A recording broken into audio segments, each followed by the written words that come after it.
All right. We're alive. We're alive. Right, Abby? Yeah. Trusted sidekick. Are you going to be in this one? You just want to sit next to the armor. She's sitting next to the Space Marine suit. She wants to sit next to the Space Marine. Well, the armor. Because he's sitting right here. Come on, come here. It's just as stubborn. All right. Can you melt obsidian and cast a sword? I don't know.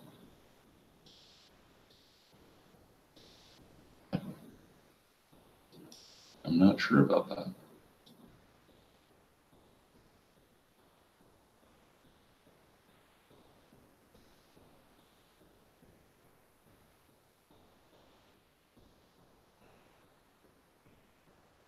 So, I have fairly decent sized army on the table, which I'm considering playing. I don't know. I've been considering it for a bit. I had Joker Jester come by the other day before I did the show, and he wanted to pick up his figures because he was wanting to paint them. So I lent him a brush. Hopefully it will come back in a good condition. We'll see. And he said he wanted to paint his models. So this is his second box of models. He bought a box of Necrons, and I showed him how to spray paint them, and he did the rest. And then I lent him a silver paint and a brush, and I said, go to work. And he did one, and I looked at it, and I was like, all right, I'm going to do one, and I'm going to show you the difference here. And then I did one. And then he did all the rest of them pretty spot on to what I would want to say how he should be doing it. Because I just had years more experience. Like this, he's brand new to this. So so I lent him a brush. We've already primed his models, so they're all primed black. So we'll see how that works out for him. Because I think he's going straight to like the Nurgle green or whatever, like the Death Guard green. So we'll see how that works out. Yikes, kind of thing.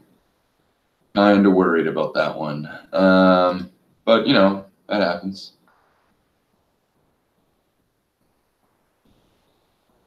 Let's see if I can drag somebody into this.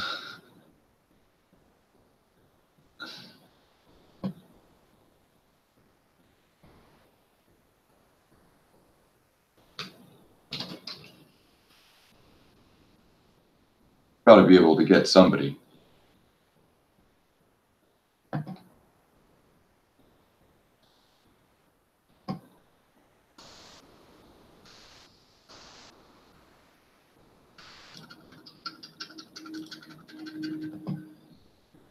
They were a couple of musicians. Da-da, da-da-da-da, da-da-da-da, da-da-da-da.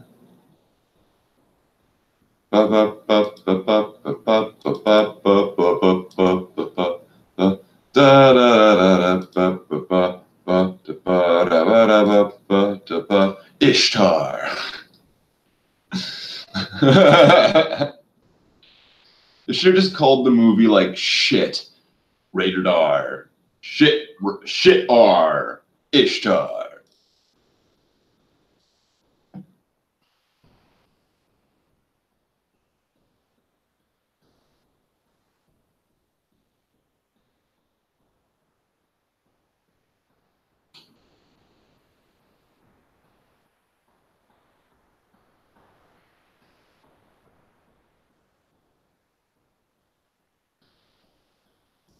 New Star Trek reboot starring Patrick Stewart is CBS' latest all-access offering, but who's the audience?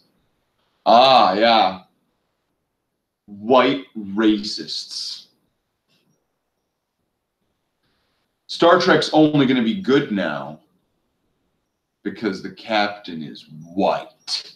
Yeah, of course. That's the answer, and that's why everybody likes Star Trek again. Right.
All right.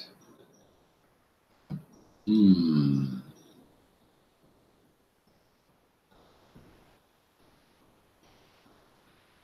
of want to see this. I think this is like a Twilight Zone thing. I was just watching another Twilight Zone thing. This was really interesting. It was I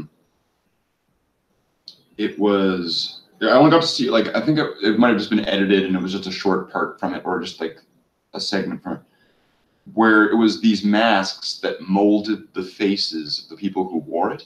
So there was this story of like this old man he's dying, he's on his deathbed, and he lives in Louisiana, and his children and grandchildren come and visit him, and they're all terrible people. And then his last request is, or kind of thing is, I want you to wear these masks all night until midnight. And, like, all of these masks have all of the qualities that clearly are your antithesis, and you carry none of them, like this is, but like he was like pretty much like mocking them, saying that they all were the masks that they already were instead. And then they have to wear them the whole night, and then when they take them off, when he finally dies, they take off their masks, and their faces have been changed to become the masks that they wore. So essentially, they are like, because he called them a caricature because of like how, like how vain or how greedy or how shallow or how like they were all these different things. And then now they wore the caricature on their face.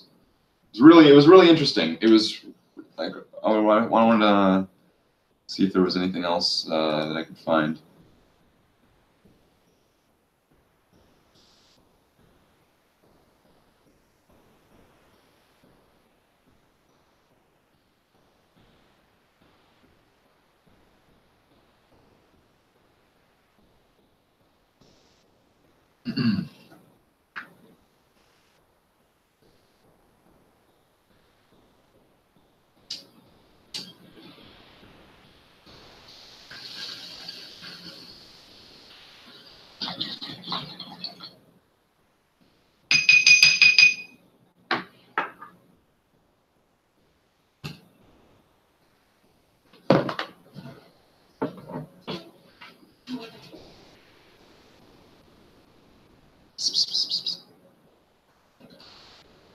Want to come sit on the stream? Kitty stream?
Oh, I see. Hold on.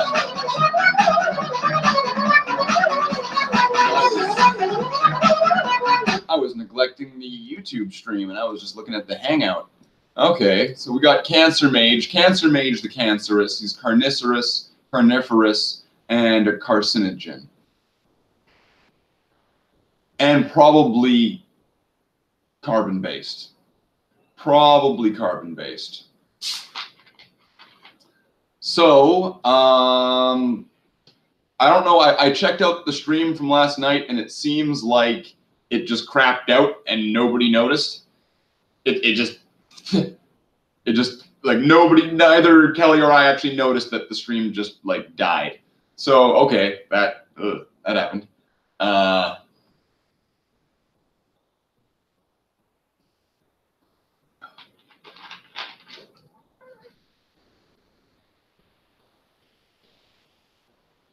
TFW.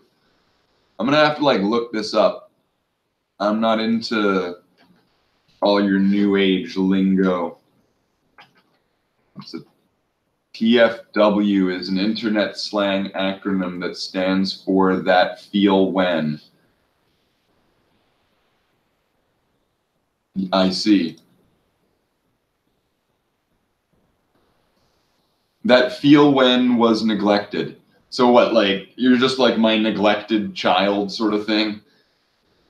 Like, oh, it's the stream, it's my baby.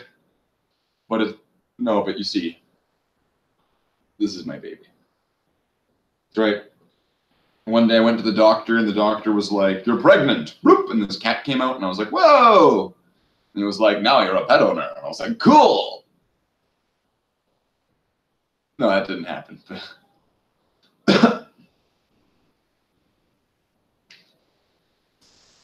I have been called the Emperor before. There was a time when I had really, really, really long hair. When I grew my hair out really, really long, and my hair is pretty dark. And I got, you know, like some of the features. I've got like kind of, you know, resting bitch face, you know, like the Emperor. So when all of that put together, and I would like have the light behind me and all these things, I've had some people be like, wow, you know, you're the Emperor or like something. It's like, yeah, well, you know, not yet. You know, that's a while from now. I have some stuff I have to do first. I also just noticed my armor is resting in a bad way, so I'm gonna change this.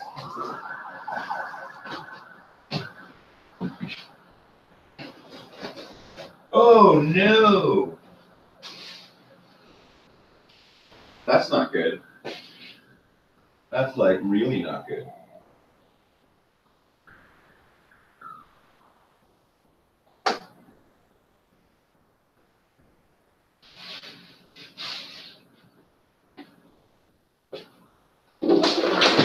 So it seems that some of the silver paint from the exhausts on the backpack of my Space Marine costume, as it was resting against the wall, have peeled off or melted off, however you want to see it, and are now on the wall.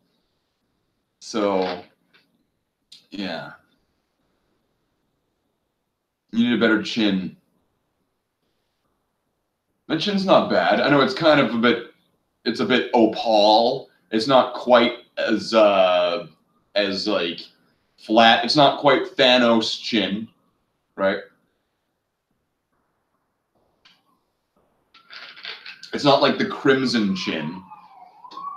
I mean, but then again, I mean, even the Emperor would probably be in awe to the Crimson Chin's chin.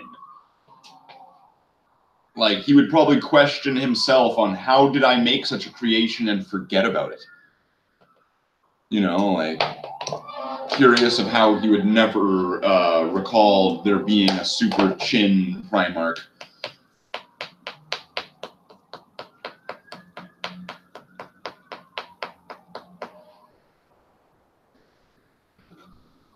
Batman would commit genocide. Superman would break his one rule.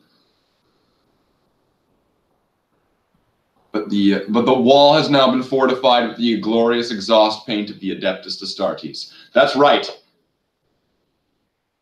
Yeah, sure. I think I sent you. I've already sent Cancer a link thing, whatever thingy stuff, a majigger, one of those majiggers.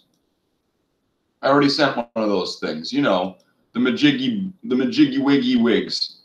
The wig, the you know, those things. They happen. So let's see. We've got the Hangover, Hangout. It's got that kicking. We got this rolling. Yeah, the majiggers. Majigger. That's with an M. Everybody. That's with an M.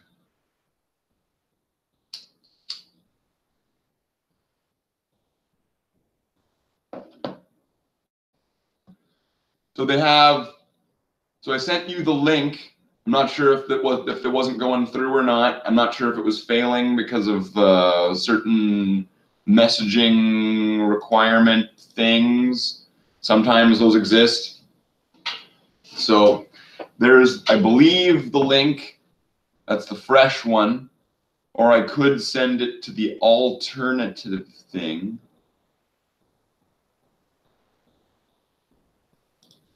Ba-ba-bum. Ba-na-na-na. Da-na-na-na. Da-na-na-na. Da-na-na-na. Da-na-na. Ba-da-bum. Ba-ba-da-bum. Da-na-na-na. Na-na-na-na. Da-na-na-na. Ba-da-bum. Ba-da-bum. Ba-da-bum.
Bonsoir.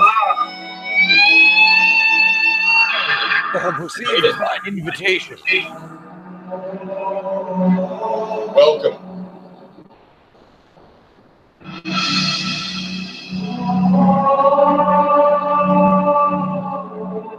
My mechadendrites are thoroughly vibrating in response to this music thing.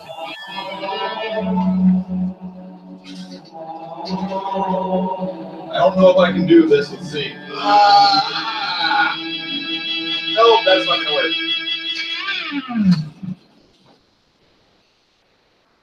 How do you do, Chapter Master?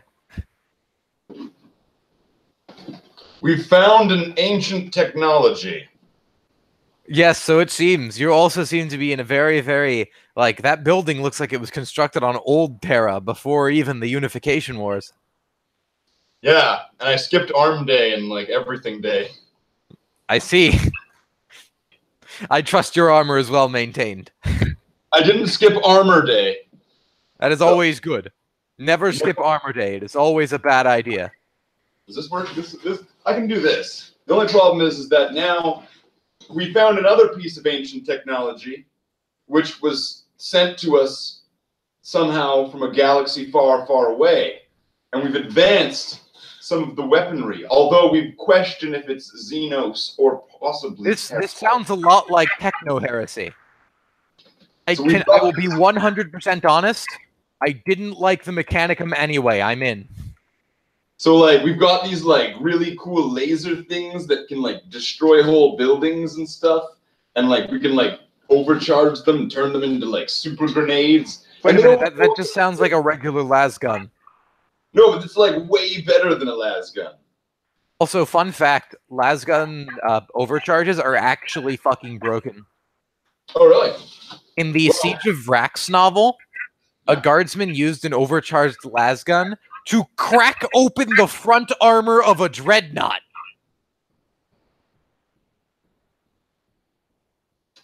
Well, let that sink in for a second. Well, I guess the front armor of a dreadnought. Where do I put this anyway? I don't know. I guess right here. I mean, aren't dreadnoughts like armor 13 in the front? That's Lehman Russ, basically. But he's practically using a small explosive. That's not a small explosive. That's a goddamn, like, overcharged plasma gun, basically. Well, in result, but because of the force from the blast of the overcharged las gun, which is expending obviously the entire weapon itself. Like, the humble las gun ain't so humble. Oh, it can be set to powerful levels.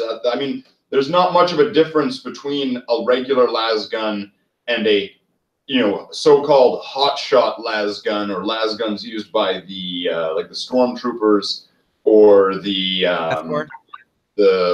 scions or whatever. Well, it's more like it's not a matter of just the fact that a single, like, ordinary las gun that it's overcharged can crack open the front armor of a dreadnought. That's pretty good. That's like a legitimate threat, and I think that's really neat in 40K. Because they could have just had it like be, oh, it exists, but it's kind of useless. But there's an actual reason for you to overcharge that shit. Because if you can somehow get close enough to a dreadnought to explode it, it's gonna work. Well, I suppose somebody could sneak into. I guess this is an impossible mission. This is some assassin, right? I don't know why they would have a las gun, but they have a las gun. Well, that point just use melta-bombs. Well, I mean, or let's just say there's a ship raid. This happens. Or a guardsman gets extraordinarily lucky. Or two ships dock with each other, right? Like they're now in like docking or whatever, right? And they open the doors and they're like, brother Marines, but they're not brother Marines. They're a bunch of cultists that have stolen a ship. Or they're people who are posing as Marines, like I don't know, or something. Posing as serfs. It's bad that would guy. make a little bit more sense. Yeah, make it a little bit more sense than it being Marines. Yeah, we are supposed to. Don't mind us being like 6 feet shorter than you.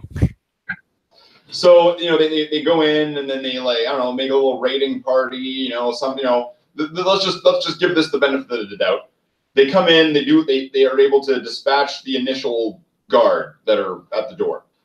And they're able to get in and cause a little bit of mayhem inside the ship. They find a sleeping dreadnought that's not been awoken because it's not in battle. It's just sitting there. It's just, it's just in the ship. And then one of them overcharges their las gun and puts it, in front of or on or next to, the dreadnought. There you go. There's your how that could happen moment. Well, I mean, it happened during the Siege of Rax, which actually makes sense. Well, yeah, of course. I mean, it absolutely had happened. And when it happened, it was a good death, obviously, and not embarrassing. Well, actually, the guardsman got his fucking, he got his weapon back, and that, never happens. He got his weapon back. So he just overcharged the power cell? Yeah, well, normally, right? If you break shit like that, you are basically, you are dead to the Imperium. Your weapon is quite literally your life. So if you break your weapon, you have broken your life. Mm. So the fact that this dude was able to not only break his goddamn weapon, right? But he was also able to continue living after breaking his weapon. You know that shit is holy. So you know that he did something very, very good. Well, I mean, that's no small feat doing that, though. Oh, yeah, getting close enough to a goddamn dreadnought to slap that on there, that's impressive. My power-alls, the power overalls. Power overalls. Yeah, it's like the. Well, I may just be a simple, contra space marine, but I know the Codex Astartes dictates. The Codex Astartes deems this action to be called Steel Rain.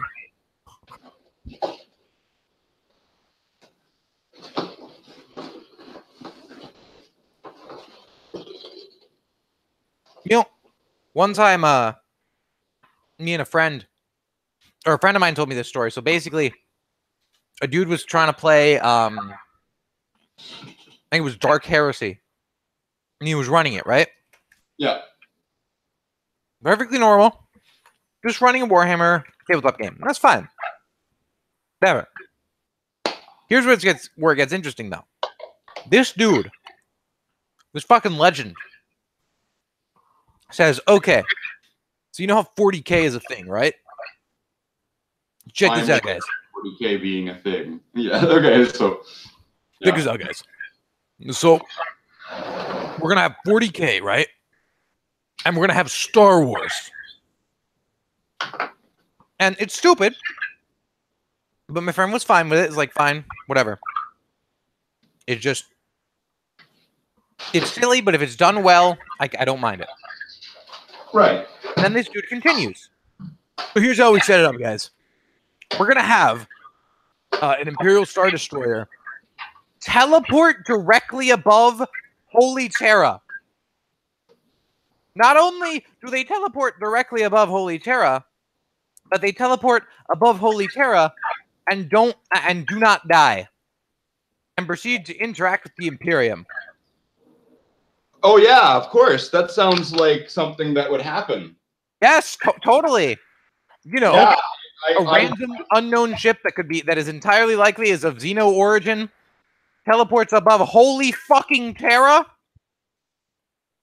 and the Imperium's response isn't just okay.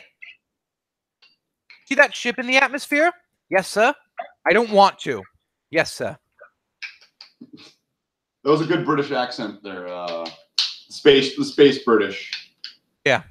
High Gothic, yes.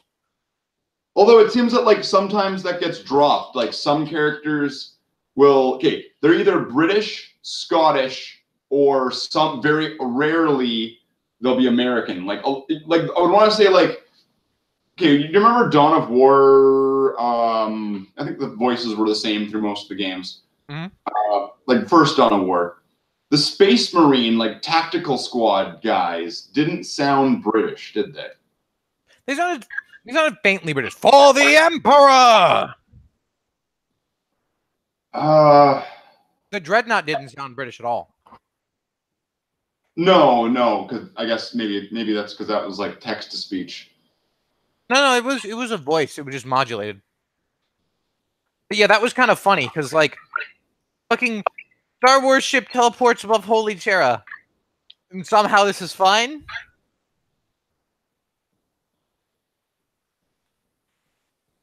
I don't know. I could smell the bullshit from like, this was a voice call and I could smell bullshit. How big are, like, how in length, how big are the 40K ships generally? It depends, really. Obviously, on ship class. So, like, yeah, there's a whole fleet that's above Terra, obviously. I'm just kind of picturing, like, what would be just an average size, something in the middle, you know, just some medium point that's of all the ships that might be around Terra. So the majority of the Imperium's fleets is composed of cruisers and light cruisers. Okay. The average cruiser is a medium-sized warship. Let me see if I can find a good. There are different classes of cruiser. Yeah, let's both do some sleuthing here. Let's see. Imperial cruisers are typically 4 to 6 kilometers in length. Okay, so 6 kilometers. So for average's sake, we'll say 5 kilometers in length on average. Okay, so I'm doing a little bit of conversion here. So the average 40K ship is about 3 times the length of basic Star Destroyer. I don't know the length of a basic Star Destroyer, so 1 mile. 1 mile? 1 mile. Okay, hold on.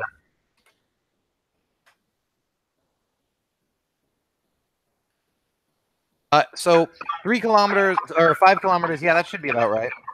So it's roughly 3.1 miles. Yeah, 3.1. I was just kind of rounding it to 3. I was just kind of going 3. So it's roughly, of course, you know. They all have big prows and like ramming shields or whatever. You know what I mean? Like they have. Oh yeah. So they're all very. We do know for sure that battleships aren't exactly well equipped to deal with ramming. No. Of course not. Especially the Star Destroyers. We've seen that, you know, a small one-man fighter could crash into the bridge of one of those and somehow disable the entire ship. Well, let's assume that bullshit isn't canon. Okay. Because that sort of that scene in particular sort of breaks the entire Star Wars universe. So I'd rather let's just assume, for the sake of not being retarded. The scene where, like, as much as this is kind of hyperbole, but where an A-wing flies into the Star Destroyer, which then goes into the Super Star Destroyer, which then goes into the Death Star, which then crashes into the planet, or the moon, sorry, which then crashes into the planet. Well, it's more like, hey, let's just go instantly into hyperspace. We don't talk about murder the biggest ship in the fleet. They only broke it in half. The giant boomerang in space. Oh yeah, they only broke it in half with a single one-man fighter. It'll be back. Are we talking about the one from The Last Jedi now? Yes. So that ship's going to be back, and it's going to have like battle damage scars, and they're going to stupid though. It breaks the universe. And they're going to you know how they had the miniature Death Star technology to be a laser ram. Like, why did they have to say that was even miniature Death Star technology? Fuck's sake. So they're now going to advance the miniature Death Star technology and attach it to the broken boomerang. That's what I'm calling that ship now. That almost sounds better whenever it's called like the Vengeance or something dumb. So yeah, the broken boomerang is now going to have that Death Star technology like all over it. Like it'll have at least one like on the bottom, like a big dick, or it'll have like a bunch of them all over, so it can shoot Death Stars all over. Like shoot Death Star beams, not Death Stars. That would be. That's sort of overkill. Granted. Well, yeah. Okay, go ahead. They turned a planet into the Death Star. Yeah, which is also kind of retarded, because the whole point of the Death Star is that it's basically hidden. You couldn't really find it. It was literally just a small fucking moon that you had to be real close to even understand that it's a space station. And it can pop entire planets from like a fucking across the system. I think it needed to be in orbit to pop a planet. No, it was pretty far away. Or like it needed to be at least in orbit, like because let's take Yavin for example, right? Yavin. Keep in mind, right? It shoots a laser. Lasers have effectively infinite range, and the Death Star is stated to be so accurate that it could literally shoot a single penny on the surface of the planet from orbit. Didn't it miss in the movie once? No. Not as far as I know, at least. In Return of the Jedi, didn't it miss one of the? Didn't it fire its can? Like it hit one of the ships. Well, to be fair, I think that was more of a reaction shot to an entire fleet. Obviously, it's not going to hit all of them. So, I mean, is there somewhere there's this like Death Star beam that's flying off somewhere in space? Theoretically, yeah. It's just eventually just going to just doom some like. It's going to hit an asteroid or some shit, and then it's going to blow up the asteroid, and then it's going to stop. One day there's this space worm that's just kind of sitting there like, I like being a space worm. Hey, what's that? Oh God, what the fuck? Then it just dies. Yeah. No, space worms. The space worms are they're immune to lightsabers and Death Stars. I'm just gonna make that up as a canon fact. That how there's always these weird factoids about things. I mean, I could see the space worms being immune to lightsabers just from the sheer size. Like, what are you gonna do? Yeah, you cut like 5 inch. You cut like the relative distance of a fucking fly. Oh no, it's so hurt. Oh no, not even that. Like I'm just gonna. I'll make up bullshit. I'm great at this.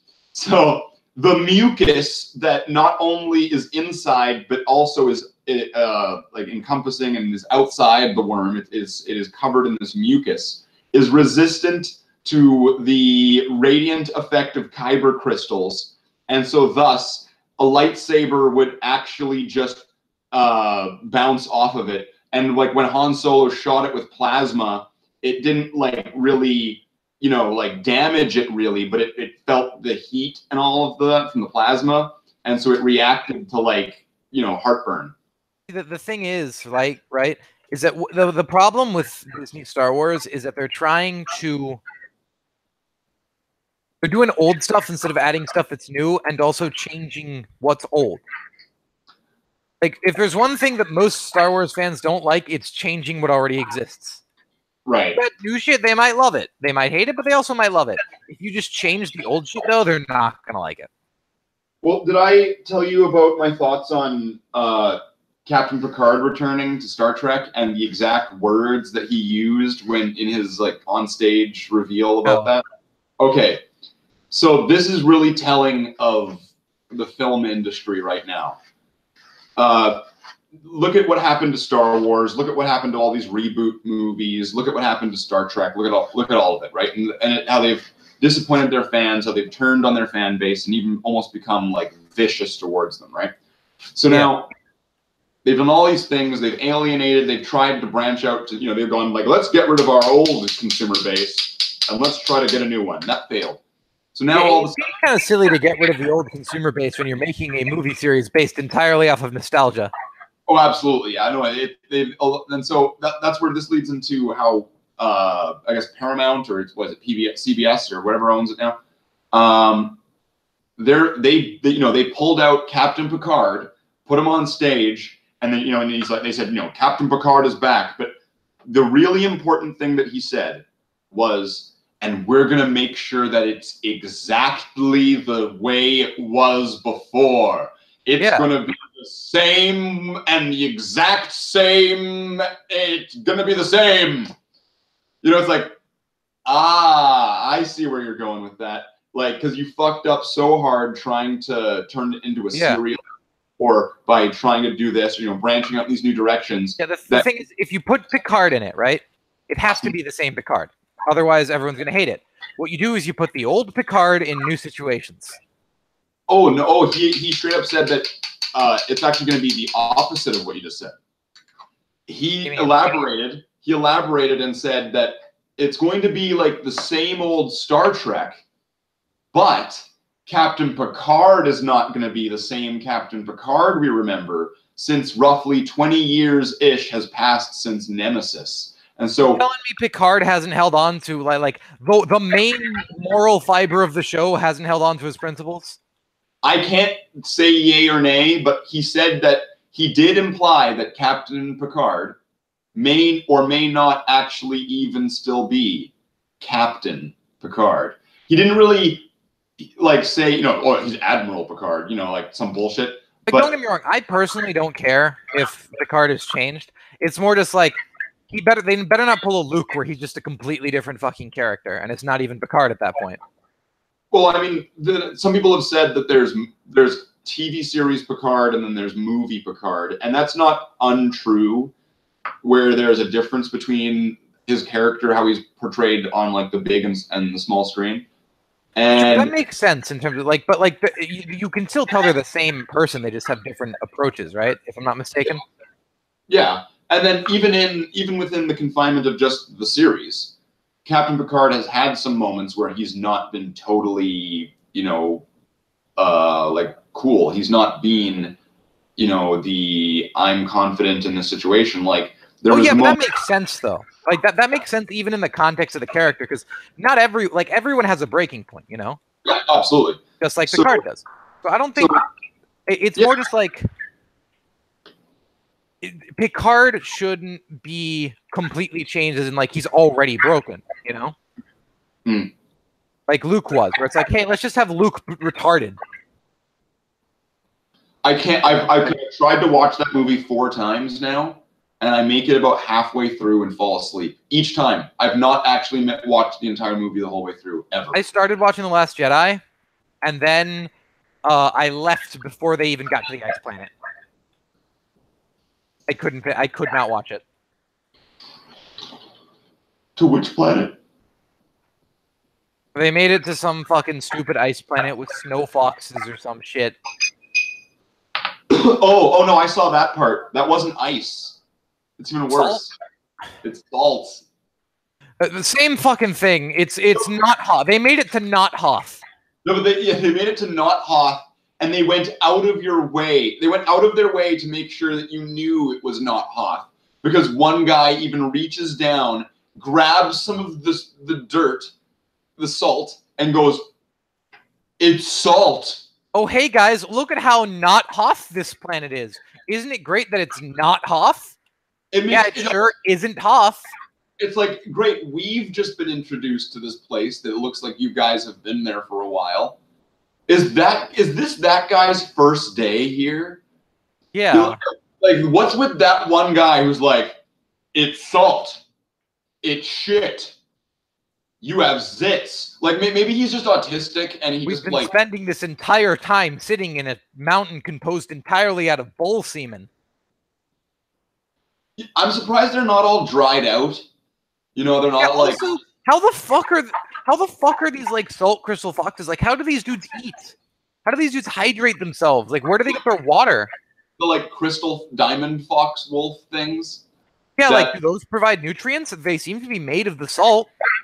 I think they were a MacGuffin. They were a MacGuffin and somewhat of a Deus Ex Machina, because their whole role was just look something neat for a bit, right? Just look some weird monster creature thing that's just in the distance. Cool, okay.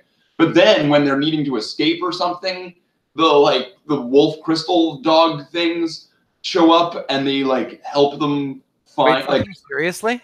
They show up and they like one of them stops and looks back and almost even does like a it's almost like this way, fellas, safety. Are you fucking serious? And they all crawl through this little tiny little hole in a pile of rocks.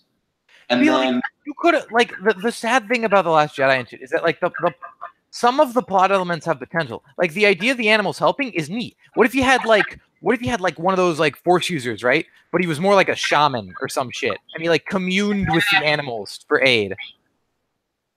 It gets worse. It gets worse.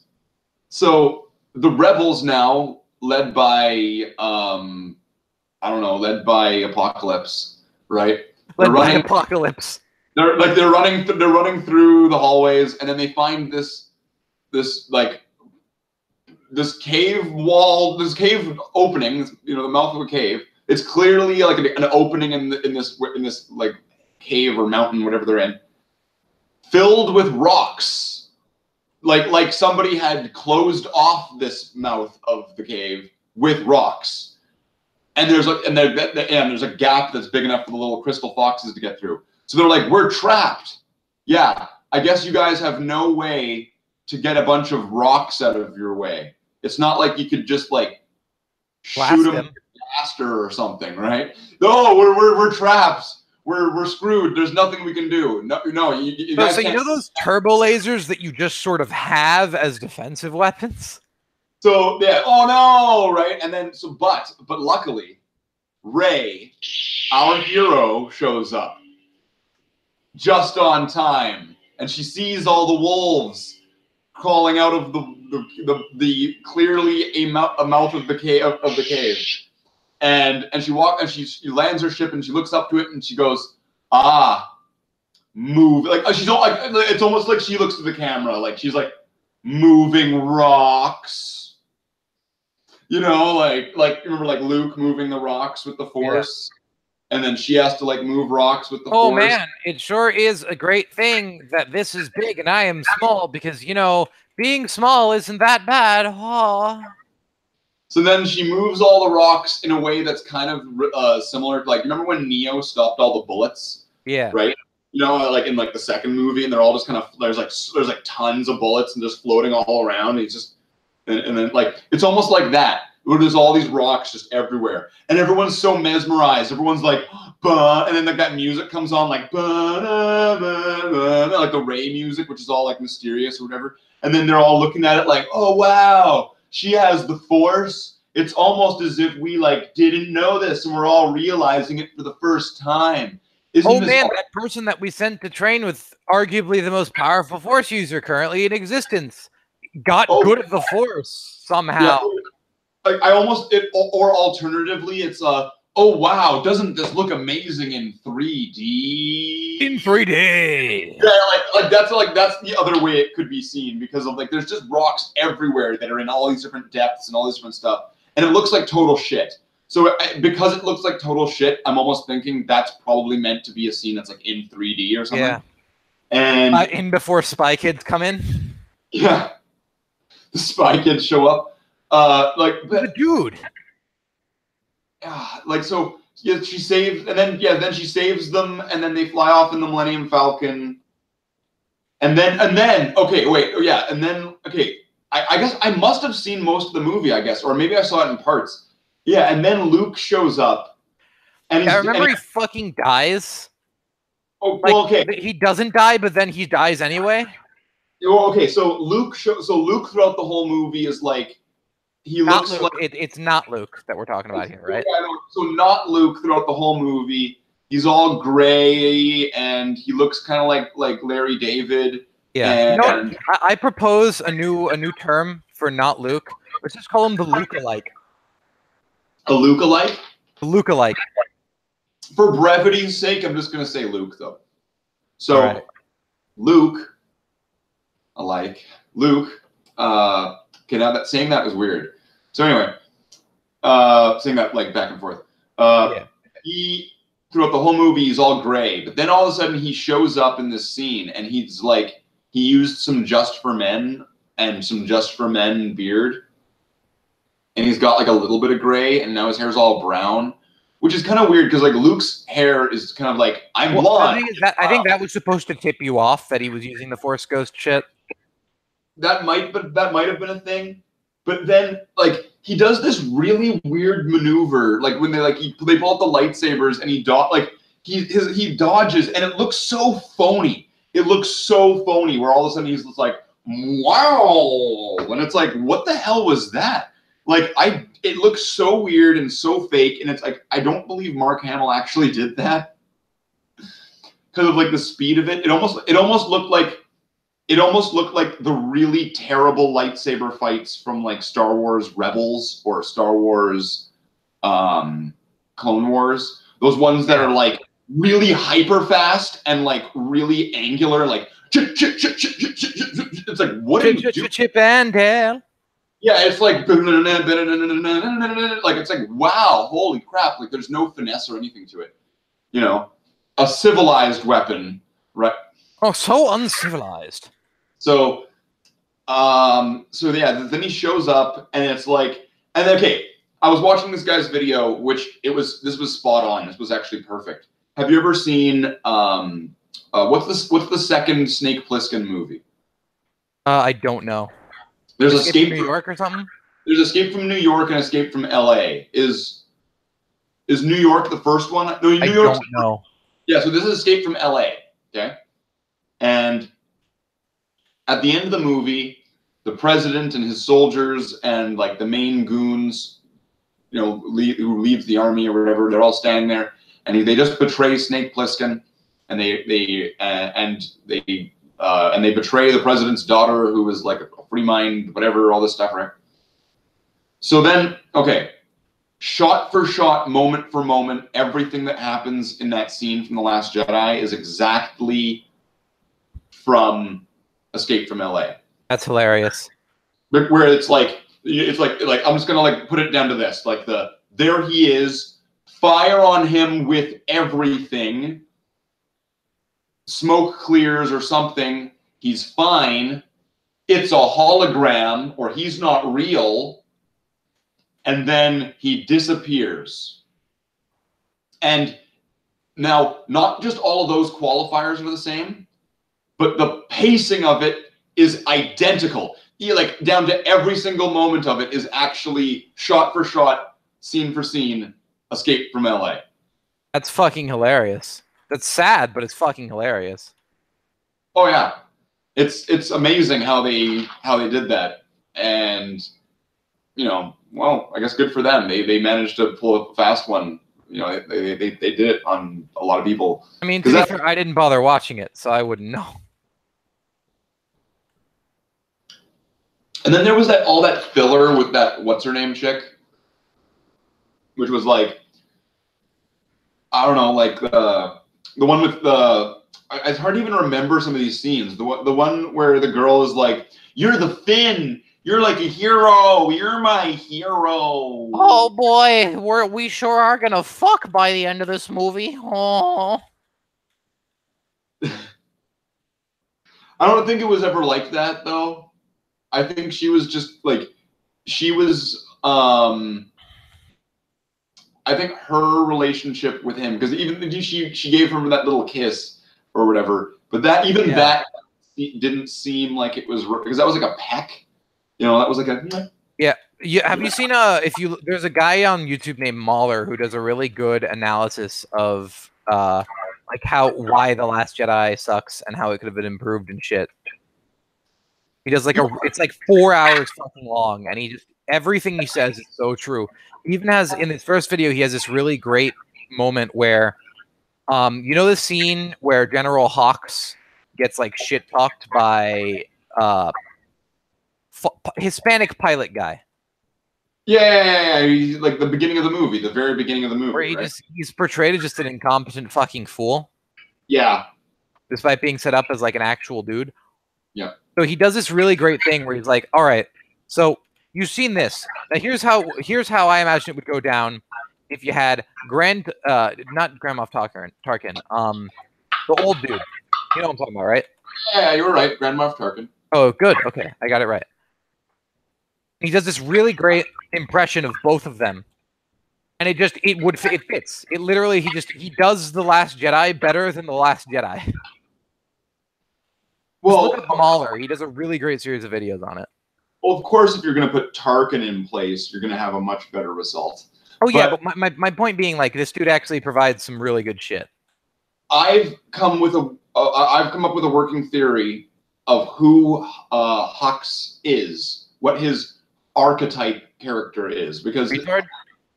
Sorry, retard. Well, that's not far off. The way they've aesthetically designed him, and the way that they've made his character, like the way he talks, how he gets upset about things and whatever, and you know, all his character is. You know that guy from Sword in the Stone that kind of looks like the Dragon's Lair Knight? Vaguely. Like, I'm just going to call him, okay, remember Sword in the Stone, the one with, like, Arthur, and then there's, like, Merlin, and he went to And it's been so long since I saw that movie. I know what you're talking about, I don't remember it. It's a Disney movie, right? Okay. So there's a character in that movie who looks identical to the main hero from Dragon's Lair.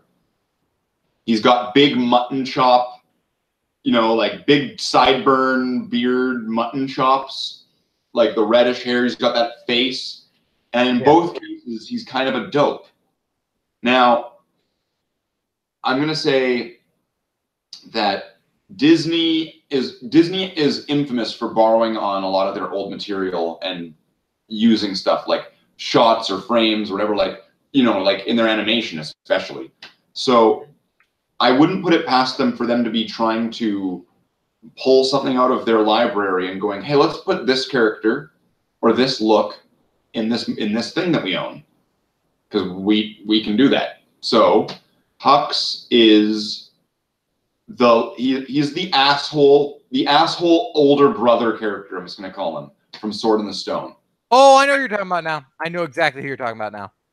He wasn't actually Arthur's older brother. He was just like, he acted like it. Yeah, he acted like Arthur's older brother, but he was just some guy in like knight armor, wasn't he? Yeah, I don't remember. Yeah, I don't remember either, but he was just some asshole in the movie who like didn't like him for some reason, or he treated him like shit. That's Hux. I think he was the knight that Arthur was a squire to. Something like that, yeah. But he didn't even seem like he was that much older than Arthur. It was really weird. To be fair, in medieval times, knights weren't exactly that much older than their squires. Fair enough. That would be accurate. So, but in life expectancy wasn't exactly very long. Yeah. In the framing of the movie, though, like I was saying, and like you kind of, as it seemed to like jog your memory, he just seemed like he was the older brother character, because there was Arthur, that character, and then Merlin, and there was like no other characters in the movie. There was almost just those three characters. I don't remember anyone else being in Sword in the Stone. And Merlin would be like the grandpa, and as is tradition in Disney movies, there are no parents. Yeah. There's never parents in Disney movies. If there are, they have to die. Wait. There are no parents in Disney movies. If there are, they have to die. That's practically a rule, right? Han Solo. No, actually, Han Solo wanted to die. The actor literally was like, I'm in for one movie, and that's all you're going to get out of me. Sure, he wanted to die, although there's rumors that he might be in the third one. Fucking why? A flashback. Why kill him? Why would you kill him if you're going to make his death meaningless? Well, here's the thing. Did you actually see him die? He got stabbed in the chest with a lightsaber and thrown down that. Come on now. Darth Maul. Yeah, Darth Maul got cut in fucking half, and also that was bullshit. He should have never been brought back. Also, he was only brought back by bullshit Sith magics. To be fair, we don't actually see the Emperor die. Dude, that's like saying, hey, I know you shot me directly in the head. You saw my brain matter splatter across the floor, but you technically left before I stopped moving. Oh, hold on. He was stabbed, and then he pulled the lightsaber out of him, right? He didn't cut him or anything. Like there was a hole, and was Han Solo still alive at that moment? His heart was fucking penetrated. No, it wasn't his heart. It was his gut. It was like this area. Okay, most of his vital organs were penetrated. Point still stands. Well, okay, but they've done well. Okay, Darth Vader fell in lava and didn't die. Again, because he was saved before he properly died. He was going to die like within seconds. The shock that he would have been put in would probably he should have died. Also, Force users are able to use the Force to sort of keep themselves alive. But as we learn in The Last Jedi, everybody is a Force user. Wait, what? Luke says straight up, there is no like he straight up just says like there is no being special. Anybody can be a Jedi. Anybody, everybody. So that way, all the little kids watching the movie can go, I want to be a Jedi. Oh, yeah, sure. Yeah, you're a Jedi. Anybody can be a Jedi. I mean, like, theoretically, everyone can theoretically use the Force. It's just a lot of them are going to be really, really shit at it. Everybody would have midi-chlorians, thus because these things are in these like not parasitic. These symbiotic microscopic creatures are no one can see. Yeah, are literally all across on everything, and they're not even on everything. They're like phasing because they can go through things. Because I'm gonna use somewhat what Obi-Wan and Yoda said literally. I'm gonna apply this to midi-chlorians. Midi-chlorians are kind of like, you know how like the sun shoots out not just light, but like there's certain rays that actually like penetrate the earth and like us and everything. They actually just go through. I'm gonna say that the midi-chlorians are in a similar state. They're in that, like, I'm gonna call that phasing. They can go through things, and that's when so Obi-Wan and Yoda say, you know, like the Force combines us, connects us. It goes through all living things, you know, like. And then when Yoda says the Force, you know, is not just this crude matter, and it's the tree, it's the rock, it's you, it's everybody, it's Are we? Sorry? Luminous beings are we, it's what he says. Yeah, I mean, I'm paraphrasing just for the sake of the argument here, where that these things are in everything, and they might. Now, okay, when Yoda said luminous beings are we could probably even apply that to the midi-chlorians. Mm-hmm. Now, bugs are attracted to lights. Is that true? No. Well, I mean, have you ever seen like bugs are attracted to light? Right. But I mean, like, have you ever seen like, you know, you've ever been out at a cabin, or have you ever been, you know, whatever? And you've like seen moths are attracted to light. Moths, sometimes flies. But not all of them. Not all bugs, but you get what I'm saying. Like there are bugs that like lights. That's kind of like how like a bug zapper works, because it's like a big glowing light, and they go like. Zoop. So now, with that in mind, when Yoda said, luminous beings are we, would Luke and Yoda be two examples of people that would have a high attraction of midi-chlorian space phasing microscopic bugs? I mean, I think we're looking far too much into really, really stupid shit. Isn't that what sci-fi fans do? Isn't that what fandom does? All right, that's fair. But does it make it less stupid, though? Is my question. Maybe. I disagree. I mean, like, sometimes mysticism and not knowing is superior. For example, everything about 40K in the last 20 years. So, like, for example, like what I'm saying there is going to be like, you know, explaining why the Dark Angels are mysterious. There's a difference between mystery. So what? There's a very big difference between mystery and hiding information. Or mystery and potholes. Okay, so how about this? You're going off of just the original 3 movies, 4, 5, and 6, or Star Wars, and then as remade, Star Wars: A New Hope Episode 4. I don't mind 1, 2, and 3 actually, as much as a lot of people do.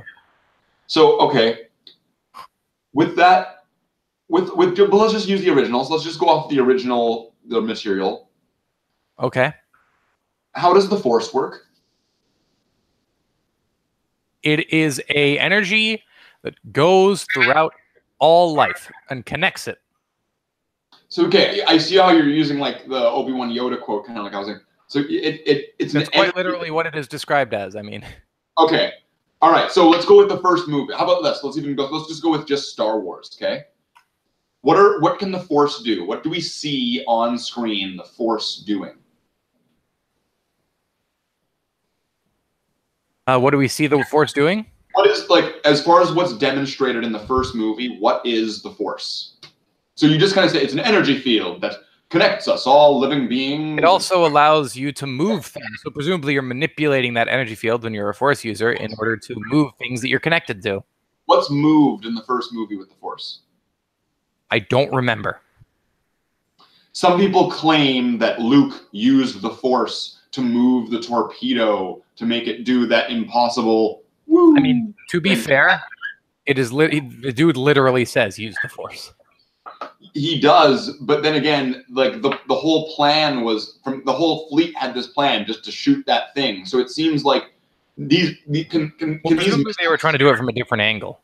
Right? Can these missiles correct these torpedoes? Are they correcting? Like if he shot it, could the missile correct itself and do that angle? Well, in Star Wars in general, from what I've seen of those torpedoes, they don't seem to be able to correct normally. Okay, true. So, but they don't really give a strong connection and say Luke is the only one that could do that. Because otherwise, that whole plan would made no sense. That whole plan would make absolutely no sense. Well, I think the idea was that they would come at it and just sort of shoot it in there. Yeah, but I mean, like, if the angle you would have to be shooting it at a direct angle. You'd have to be shooting it because that thing was like, remember, it was like a direct pipeline. Mm-hmm. So like, but then again, they said it would cause a chain reaction. So maybe they just needed to just to get it. They just needed to get it in the net. They just needed to get it close enough. So I don't always attribute the Luke got it in because he used I think he used the Force to target it, because remember it was use the Force, Luke, and then he removed the targeter to the computer to help him aim it, and he aimed it using the Force. Maybe that's how with what we see on screen. That's how I see it. It makes to me the most sense. It's never explicitly and then I moved the torpedo with the Force. No, I think he. Don't worry. I mean, to be fair, I also don't think the Death Star, considering the whole eradication of the Jedi thing that happened before, right? The whole Death Star thing. I don't think that it kind of makes sense that Luke would be able to do it with the Force because it wasn't exactly designed to stop space wizards. True. It was designed then again, it was designed during a time when the Jedi were still around. Although clearly the thing is they were scattered and they were in hiding, so it was basically a couple Jedi exist, but the odds of them. Oh no! The Death Star was designed during the Clone Wars. Oh, was it? Yeah. Fair enough, but also, to be fair, how many Jedi, apart from Anakin, participated in space battles and actively used the Force during that, apart from Anakin and Obi-Wan? I have a hunch that Wedge Antilles has some metachlorians on him or his ship. Maybe. Wedge Antilles? He's the luckiest fucker around. I'd want to say if there was two Rebel Alliance pilots, I would say Luke Skywalker first, or maybe even actually I would just say tie Wedge and Luke. Wedge may even be better than Luke. I'm actually going to say that in X-wing. Yeah, sure. Though you got to remember, Luke shot a Womp Rat from his T-16. Yeah, but that was back home. Now we're I'm joking. Now we're in the real game. Now I was making a joke. Yeah, I know that was back home, and I know those weren't that much bigger than 3 meters, but I mean, still saying that is somewhat kind of. Wait, a Womp Rat didn't Kate? Womp Rats are oversized. They're think of a dire rat from D&D. Okay. They were like a large dog or a medium-sized dog. Now, okay, I read the first book from the Han Solo trilogy. Did you ever read any of that? Han Solo? No. Han Solo? Okay. They described it at one point where Han Solo lived on Corellia and he was one of those, those kids in provinces in India or whatever that run up to you and then they rob you. Mm-hmm. He was one of those kids. or he lived in an alley, and he was one of those like he was like an alley kid. When was this written? Like what canon are we talking? Are we talking like canon or legends? This was back in like the 90s, so it's, okay, so legends. Yeah. It's gone now. It's gone. But I know it's fucking stupid. There was a detail they added where I think they said womp rats were on Corellia, and that the womp rats would go through the alleys and they would chew like you'd have to make sure you were awake, right? Because if you were asleep, the rats would come and chew on your face. So womp rats are basically like hyenas, and also they're native to Corellia, or native to Tatooine rather. They're not on Corellia. No, but in this, I swear they said there was womp rats. So whoever wrote this either just didn't care, or somehow womp rats made it from Tatooine to Corellia, which is possible. I'm sure that there's a lot of Corellian ships that go to Tatooine because there's probably some shady business. Like there are womp rats that leave. Like there was a womp rat on Mos Espa. But for the most, like, womp rats are native to Tatooine, and they're not exactly seen on other planets for the most part. Kind of like wampas. Like, how often do you see a wampa on fucking other planets? Shadows of the Empire. But how often? That's like one book out of how many? Well, at least in the video game. There was one video game. Even worse. Out of how many? There were brown wampas on like some. It sounds like a Wookiee. Stone planet. It sounds like a Wookiee, but it was a wampa. I mean, you got to keep in mind, right? These things evolved to live in the desert, and there don't seem to be a huge amount of desert planets that haven't just been terraformed or colonized. Then again, I mean, like, we only ever see a Rancor on Tatooine, but they're not native to Tatooine. They're not? As far as I know, they're not. Oh, let me look this up.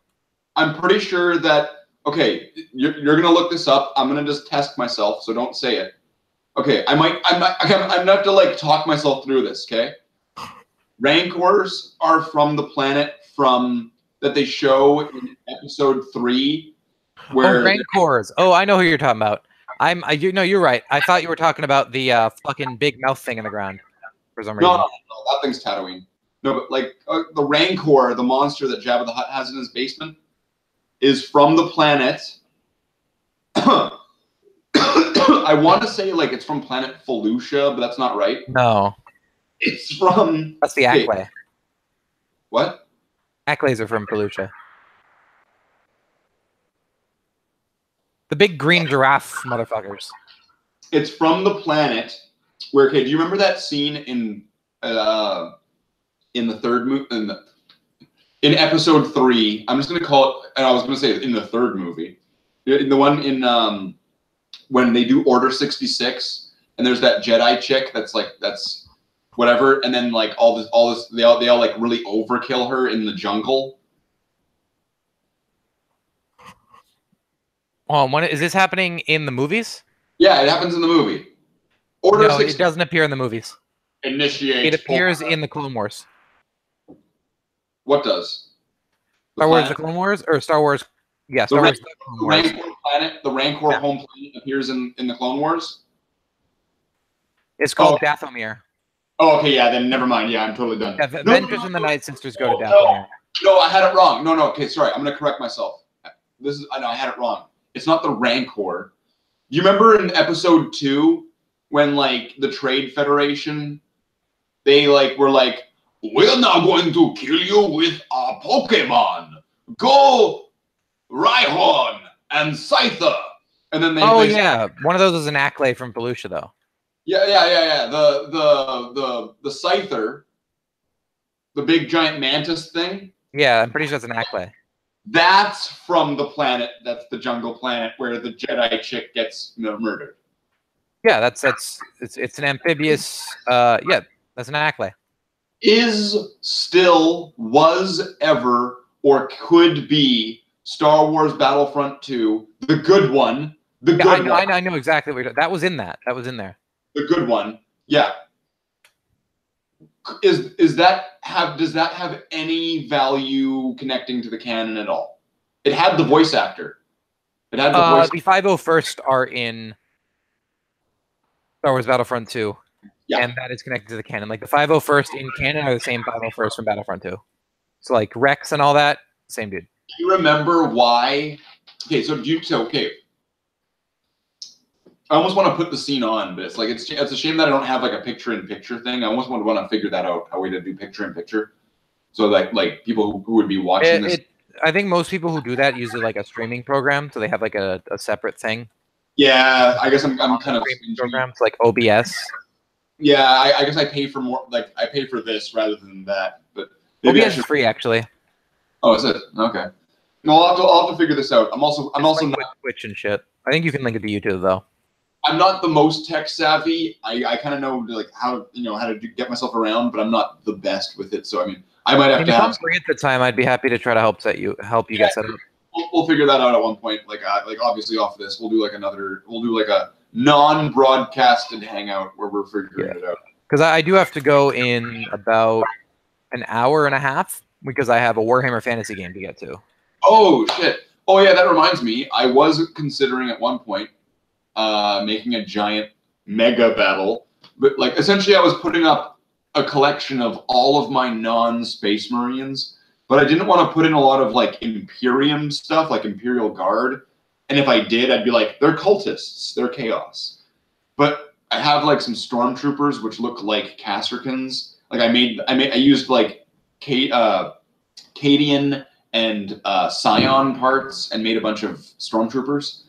And so I could add all of that in. And so looking at it right now, it's an army that has like 2 Brood Lords, Fabius Bile, Lucius, a Nurgle Lord, a Khorne Lord, 60 zombies, 15 Khorne Berserkers, 15 Black Legion, I think like 50 Gene Stealers, like Hormagaunts, Termagants of different types, 2 Carnifexes, Rippers, a Leman Russ, just to be. You're gonna have like a big mega battle between all those. No, that's one side. That's one side's army. That's one of the factions in this mega battle. So, well, you should probably have like the factions that wouldn't normally work with anyone working together. It's like you'd have any Necrons and Gene Stealers you have working together, and then you have a separate thing for those who might work together. Well, the thing is, I'm wanting to make a big mega battle, and if let's just say I wanted to use all my Space Marines. Have you ever seen all of my Space Marines? I mean, like I know you showed it to me at some point. I mean, I think you have a collection that like dwarfs mine, which is somewhat staggering and whatever. No, I don't. Believe me, I do not. Okay, so I have. If I could afford it, I would. But money. Also, you just talk big. Okay. No. It's just that I know 40K in and out, a lot of it. So like, if you were to give me the units, I could construct an army that wins whatever. Oh yeah. Okay. Yeah. I get it. So I know a lot of shit. I just don't own a lot of shit because I don't have money. You're a one-man think tank. Let's just say. Yeah, to an extent. I get that. That's almost like a certain progression in the Warhammer state. I remember being in that. I was that a while ago, where I was super analytic. Excuse me. Yeah. I still have a little bit of that. Like, I unfortunately, like, I'm playing against one of my best friends who's just getting into the game. You know, Joker Jester. If you've ever seen him in the show. Oh, we've met. You introduced me to him. So he is just getting into the game. I mean, like, I kind of showed it to him back when we were kids, back when we were like, you know, just before we were teenagers, and I was getting into it. And, you know, he was not really into it. He liked StarCraft. And he was like, this is way better. Look, I have an entire army, and they have whatever color I want out of red, blue, green, this, whatever. And you have to pay for and paint your own army. But look, I have all of these Marines in StarCraft. Oh yeah, like that was one of his arguments at what the point. It was like that's a. Well, that's why I use tabletops him because I can't afford, I can't paint. I'm just bad in general. like this was back in like the early 2000s, like 2001, or maybe let's just say, right? Yeah. Yeah, I remember. Yeah, one of the things he said was like, "Well, I think that I think this is StarCraft is superior because I can have an entire army in like a couple minutes, and for you it takes like how much to save up the money and then to buy it and then to build it and to paint it and you have to do this I and mean, then to be fair, he has to repeatedly generate that army. Yeah, it was a weird comparison how he was comparing the apples to oranges as if they were 1-to-1 in a certain Yeah, way. it's really not. It was interesting, and so yeah, so now I remember one time we were at some hobby store, and they were doing a clearance of their GW merchandise, which I completely understand and I don't blame them for because carrying GW merchandise is kind of a hindrance on a lot of hobby stores because of the fact that when you buy their merchandise, you have to actually buy a certain package that has a bunch of everything, and a bunch of that merchandise is just not going to be sold. Nobody is going to buy it.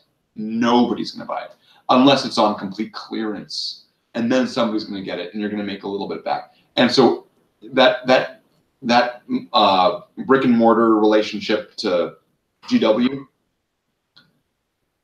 it's very difficult. It's very taxing, and a lot of the times it's not worth it, so they don't do it. So where this is going is we went to this store and they had a box of Necrons, and Joker Jester was pretty much like, I like Terminator, and I think I like these guys, and I'm gonna get these guys. I was like, oh yeah? He's like, yeah, and I'm gonna paint them all up. I was like, oh yeah. I was like, what color are you gonna do them? Oh, black and silver. That's respectable. I mean, like, I at first I did give him a little bit of criticism for it because I was kind of like, oh yeah, you're making like, you're gonna make them just like the Terminators, and they're gonna be black and silver, kind of like on the box and all that stuff. I was like, he's like, yeah, I'm gonna do that, and it took a while to actually get to the stage where he actually was painting them. But so I was pulling out the old Necron Codex, the one from like 2000 something, when Necrons, like the one that was after their White Dwarf release, like after the comfortable lazy chair destroyers. Do you remember those? Mm-hmm. Where when Necrons where Chaos androids were remarketed as Necrons, and then and then there was the Lazy Boy Destroyer. Like, how Destroyer has like a scarab body and it floats? Yeah, it used to just be like a Necron dude in a chair. Just kind of just sitting there in a chair floating around with a gun. That's funny. Yeah, that's what it used to be. That's straight up what it used to be when they were purely pewter. Everything they had were pewter. Their guns didn't have those green sticks. They ended in one of those like cheesy sci-fi ray gun things where there's like the little prong and that's like amazing. They had all like that's what they looked like. I mean, you could look it up right now. Look it up the original Necrons or like the White Dwarf Necrons, and and they were. That's all they had even, and the Scarabs looked different. The Scarabs didn't even look like Scarabs. They had all this like cogs and gears and open wings. I'm doing okay. Am I doing okay? Just give me 1 second, my dude. Oh, okay.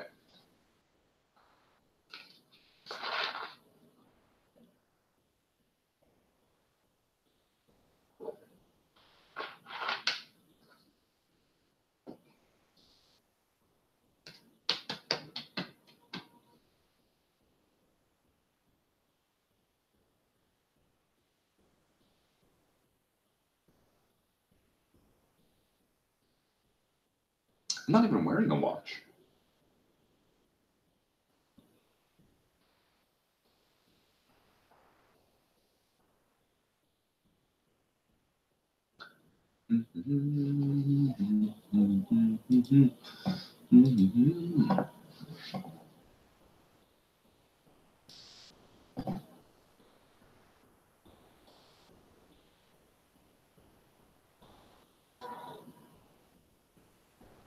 I am back. I apologize. I was greeting my mother because she just woke up and she got back from a 10-day like work thing, so I wanted to say hello.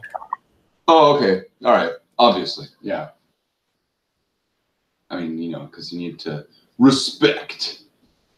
What is? I'm not going to use Google Apps, Google Hangouts, or anything. All of a sudden, like my mouse hovered over something and something popped up, and That's why. Yeah, it's just a new venue for me to be broadcasting on, so I'm just not used to all the little, things that can happen when you do certain things. I'm just I get you.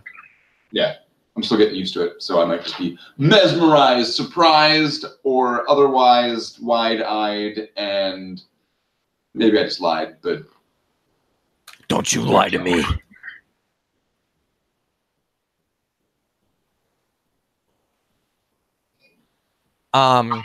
What? I said, don't you lie to me. Swear to me. Swear to me.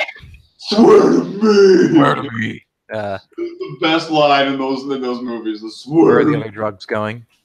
That's the best line. That's hilarious. That's the third one, right? I'm not sure. Most of the rest of that movie is just such shit, though. I don't mind. Like, there's like this scene where there's like, let's have a football game, and then there's the kid who's singing for like a long time in a movie's frame. It like almost does like, I think it does like the whole song. It's almost like I find it weird that a lot of movies have had a lot of weird like musical segments. It's almost like now a break from the movie. Here's a music video. It's like, it's almost like, we know our audiences are going to be bored or getting bored. They've been sitting here for an hour. How do we solve this? I know. Let's do a music video or whatever. I don't fucking know.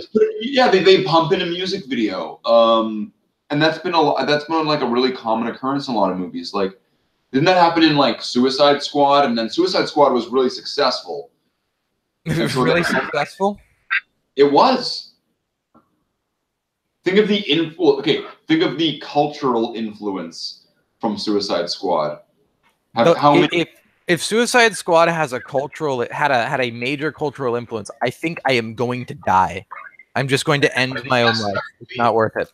I mean, okay, have you seen a huge interest in the character of Harley Quinn because of Suicide Squad, because of how front and center? It wasn't because of Suicide Squad, I assure you. No, before that movie, there was a huge one. But did you see a big impulse, especially after? I did not. I have. Okay, maybe we're in different circles, but at least in the circles I frequent, it's always sort of been an interest in Harley Quinn. Oh, these aren't circles I frequent. I'm just I just analyze. Analyze? I analyze with my analytics. I'll give you a minute. Don't worry. Yeah, I've now become the Rich Evans of my own show. Yeah, Jesus.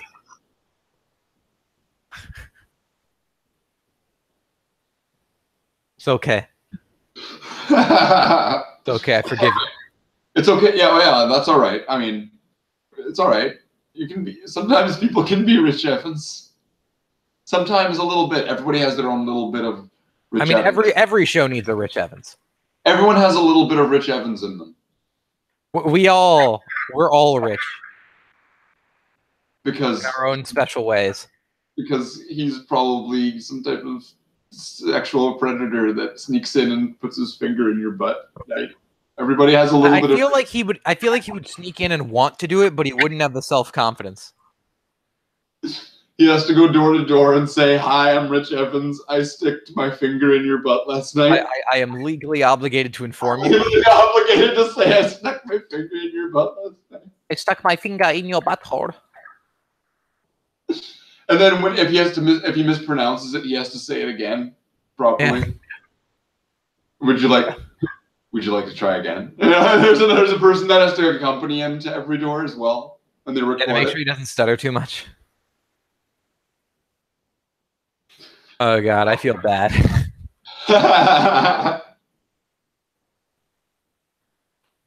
All of a sudden, this ends up on Best of the Worst. They're like, so we found this video on YouTube of these So two Rich- random assholes shit talking Rich, and we thought, that's our job. Some asshole started talking stuff about you, Rich. So do you know this guy? Man, if Rich Evans knew me, I unironically, that would be fantastic. I've seen him in the Warhammer circles. He showed me his Warhammer models, figurines. He also showed me his penis. What were you doing in his bedroom, Rich? None of your business. He just had a small apartment. His entire apartment was his bedroom. So what? I wanted to touch tips. Well, no, he doesn't. Rich never does the creepy stuff. Yeah. I feel like Mike is more the creepy guy. And he always says it about. He always projects it onto Rich. Yes, I agree. Rich just laughs because he knows that it's just him saying that, like, about himself. Yeah. So really, it's Mike that has to go door to door and tell people that he stuck his fingers up their butthole. Just likes to say that it's Rich. What if he literally went door to door and said that Rich did it? Well, no. The thing is, he would go door to door, but then he would get Jay to then edit it, to then look to make it seem like Rich did it. So then every time Mike's about to talk, it just cuts to multiple shots of Rich, and they're just kind of like, I stuck. And they all go on for an uncomfortably long time. I loved you long time with my butthole finger. He has a specific one. He's designated it to his butthole finger. But honestly, I really identify with Rich Evans because we both have both have a similar style of humor. We just shit on ourselves so much. Well, I mean, I don't have a droid, but I do have this bong. I could just sit here and just be like, is there a GIF already, or is there? Yeah, I'm sure someone needs to GIF this. I don't know how to GIF, but someone needs to. We need to GIF this. There's somebody. We need someone to get in here. Maybe Joker just knows how to GIF. No, rubbing your bong. To make it complete, though, I would need to actually have the helmet on, because it was some guy in a Darth Vader mask jerking off a droid.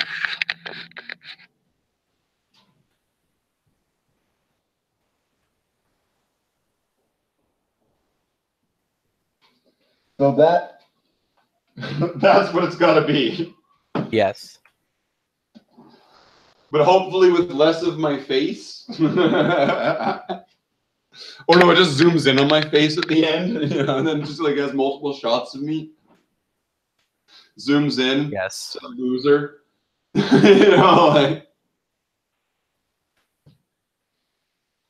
All of a sudden it goes to like a big warning thing. It's like bah, bah, like the strip at the top here, right? Like the caution, warning, caution.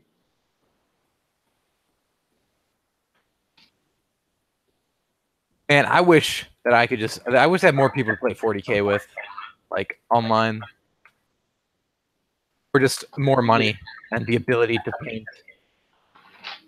It's kind of difficult to play 40K online, but we could do it right now. I could turn my TV around and I could point it at my table and we could play 40K. I meant through tabletop sim because I'll be 100% real with you. I could not identify what your models are. Then I could just, what if I made it just tanks? A world of tanks. You making that joke. Like, I go by Cancer Mage, but god damn, dude. You're giving me it real bad. A world of Warhammer tanks. Stop, I beg you. WoW tanks. And I'm not talking about paladins or barbarians with high constitution stat. Okay, see, now that was okay. Like, it could have been better, but at least that one was, like, kind of funny. Well, I know how to at least put in a little bit. Like, a lot of people, some people don't get it. My approach a lot of the times to humor is I use a lot of dry humor. Dry humor is kind of the way that I go. That's fair. And dry humor usually, and this is the thing, it usually is only funny to somebody with a little bit of kind of a little bit up here. If you don't get it, okay, yeah. No, I got it. I just thought that one in particular. I wasn't meaning you.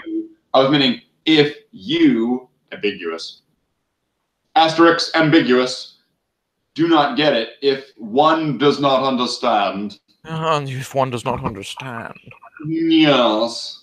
Then they just they're just they're not there. They're not getting it. All of a sudden, doesn't get it. They're not getting it. Yes, that is accurate. Suddenly, I have this strange need for like smokes poutine. What is that? Okay. I'm not sure if you have one in your city. They might be. I'm not sure if they're local. I think they're all over. You have access to a computer that's right in front of you, I'm assuming. No, actually, my computer is 30 miles away in another country.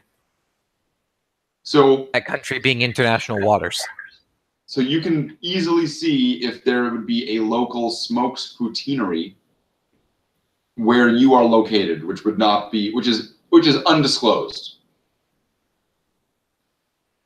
I doubt it's nearby.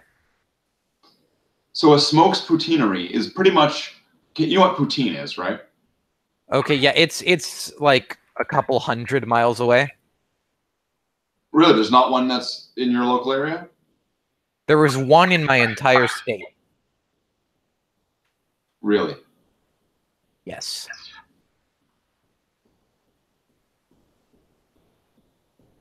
I understand. I don't even think I've ever had poutine. Do you know what poutine is? Could you describe it? No? Okay. Poutine is French fries. Uh-huh. Okay. With gravy. Oh, God. Yep, I'm already out. Cheese No curd. offense, I just don't like gravy in general.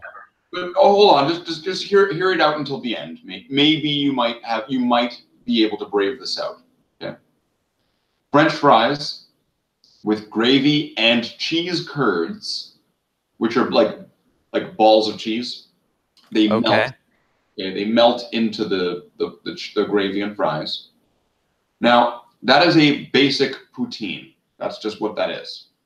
Okay. So, at Smokes Poutineery, all they sell is poutine, meaning there's all of a sudden all these varieties of like extra ingredients that you can add to it.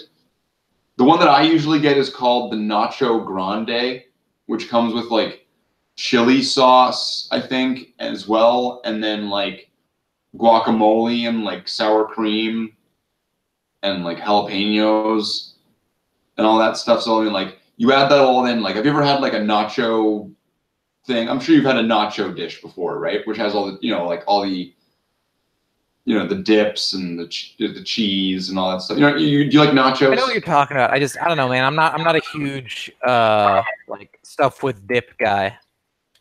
But nacho fries, does that sound like something that you would want to eat? No. They're nacho fries. Nacho fries are nacho fries, you're saying? Yes, they are not. They are indeed not my fries. Not cha fries. Cha, bruh. Cha. Cha, bruh. Bruh. Bro, you want to throw down, bro? You want to throw hands? You want to throw down, bro? I'm PC, bruh. Your ass, bro. I don't care. I'll fucking... Are you PC? Yeah, man. I'm totally PC, bro. Well, bruh. I'm PC, bro. You're PC. Oh, we're both PC. Bro, oh, man. Nice PC, bro. PC, bro. It's good to be PC. How about those niggers, bro? Oh, wow. What, you thought I was talking about politically correct? Fuck you. I got a PC, bro. High quality, high def PC, bro. Okay, yeah, that was okay. Good spin. Oh, a good spin. Uh, that's good. That's good. At least it's not. At least all of a sudden it's not showing porn. Yeah, I mean, granted, you know, it was just a joke. I'm not Yeah, actually gonna. it's not like you weren't around for that one time where I'm not sure if I don't know what I did. I don't know if I put the link to the Hangout in the chat or somehow I fucked up, and a bunch of random people just joined into the Hangout. Oof. Yeah, but they all joined. Like I had this guy joining in, and I kept trying to like boot him and kicking him out, and then he kept joining back. But he had a bunch of fake accounts and stuff. I was like, oh wow, this guy's equipped and prepared for this. This guy is a sad, strange little man. So I keep trying to, kick this guy, and he's just kind of coming in, just going like, he was going like, it's like, oh my god, right? So I keep kicking him out, and then eventually he comes back and he like puts his volume up full blast. I'm guessing to keep his camera in view or something, to do whatever, right, to control the feed. And it's just porn. That's it's a thing. Yeah, I know it's a thing. So I started laughing because I was like, wow. And I get him kicked out, and I managed to like change the thing so he can't join back. And I laugh about it for like a minute after I figured it out, and start just kind of talking about how like, all right, now I've got to end this and then delete this. And I guess it's funny how on that day that had happened, one of my friends told me about a streamer that has to say every time he gets a link from somebody, he looks into this camera and goes, I hope this isn't porn. And then clicks the link. And it's porn? And it has been. Because it has been so many times in the past. Because his live stream is, he's the little box in the corner, and his main stream is his desktop. Yeah. So. Yeah. So also you know what sucks though? So there's this dude, right? And I think he's like a Jehovah's Witness or some shit. And he gets on stream and he accepts call-ins, right? And this dude, like, I'm not the type, I don't really believe in all that stuff. But I genuinely feel bad for this guy because this guy keeps on fucking streaming. And every time he gets a call on, it's some asshole being like, oh, hey, fuck you. Oh, hey, nigger. Just saying all this really, like, fucking stupid shit. Oh. And I genuinely feel bad for this guy. Because, like, he's not even being really mean. And he just seems tired, you know?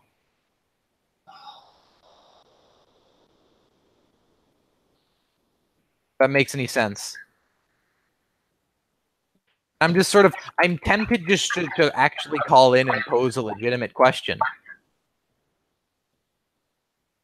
You get me? If only just to, like, have this dude get a caller that's not an asshole. Sorry. I just feel like my lungs collapsed there. All right. So, sorry. So this is how I wanted to equip myself earlier. Wouldn't this be awesome?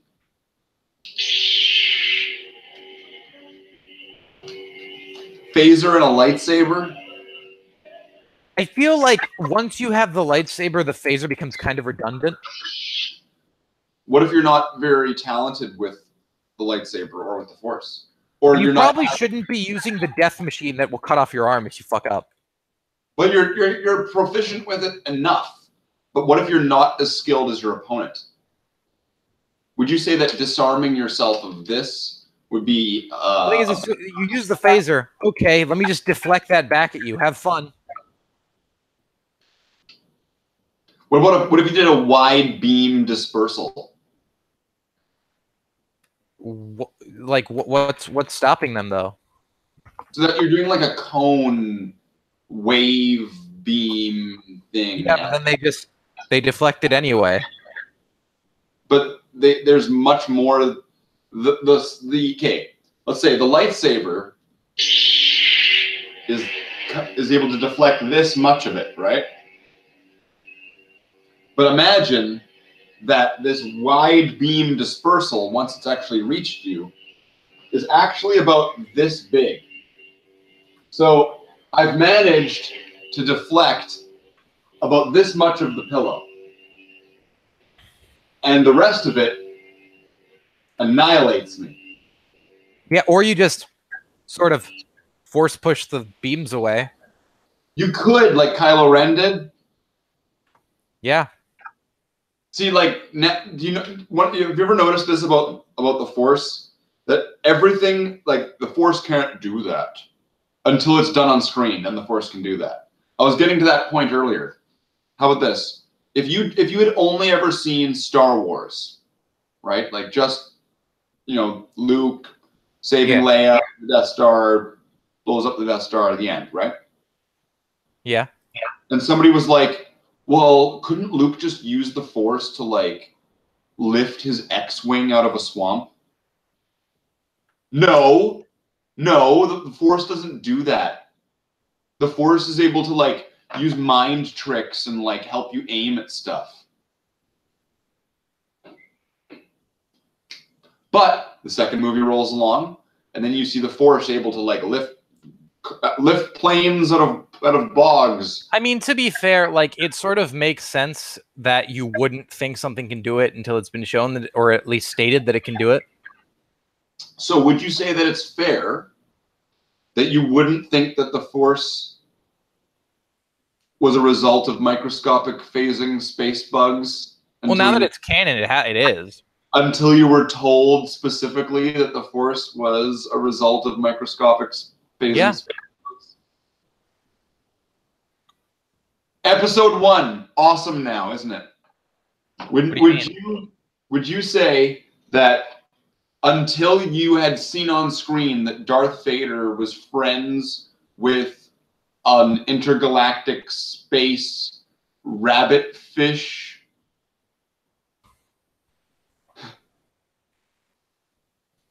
Until you saw it on screen, would you say that that never happened? But now that Phantom Menace happened, and Annie, Annie! I mean, there's no reason to believe that he would be. You'd have no reason to believe that Darth Vader, as a child, was friends with an intergalactic space rabbit fish. No. Isn't that the best? Wait. How would you describe, if you just kind of needed like a classification, what is Jar Jar Binks? Would you say that? No, I'm almost leading the question here.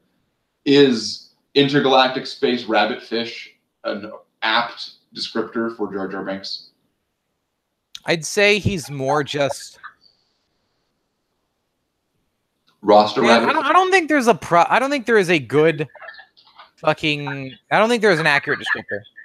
Roster rabbit fish. Let's assume for the sake of argument that he is a Rasta rabbit fish. Yes. First off, okay. How about this? He's Rasta because all of the Gungans have a seemingly Jamaican accent and attitude. Okay. Okay. Like I said, let's just assume that they are for the sake of argument. Rabbit. They all have long ears, like rabbits. Almost. Well, there are other things on the planet that have long ears, like kangaroos and shit. Or not kangaroos, but there are other things with long ears. Is my point. Like, species of dog. Long floppy ears. Yeah, sure, like dogs. Yeah, sure. Long floppy ears that go down. For me, let's just say they're Rasta fish, just to make it easy. Rasta fish, I guess. Sure. Well, I guess keep it simple. Well, get to your point, please. You know what? There is a certain species of dog that have long ears. Yes, floppy ears. Long floppy ears. Mm-hmm. For some reason, the name's escaping me. I know what you're talking about, though. Go on. Some type of. I'm almost wanting to say terrier. That's not right. But what is your point about the Gungans, my friend? Explain. And what about the droid attack on the Wookiees?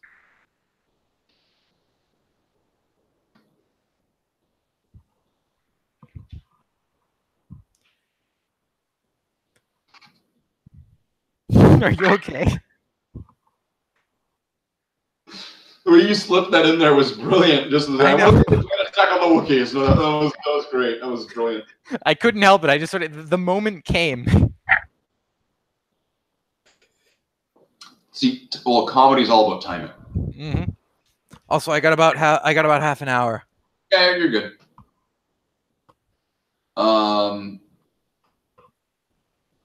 What about the Gungans?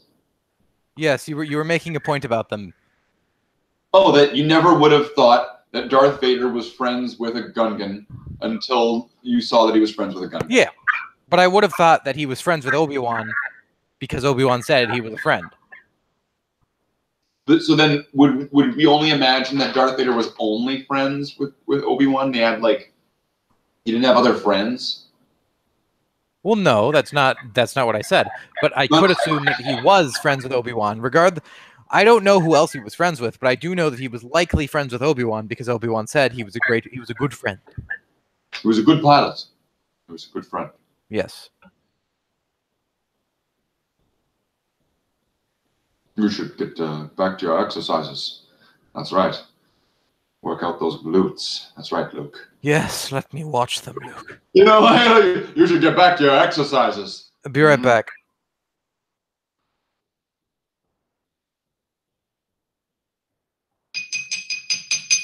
Yeah, Obi-Wan Kenobi and all the rest of the Jedi's being creepy people. Abducting children and, making them indoctrinated into what their beliefs and watching them exercise and stuff like that. Yeah, they're all pretty creepy.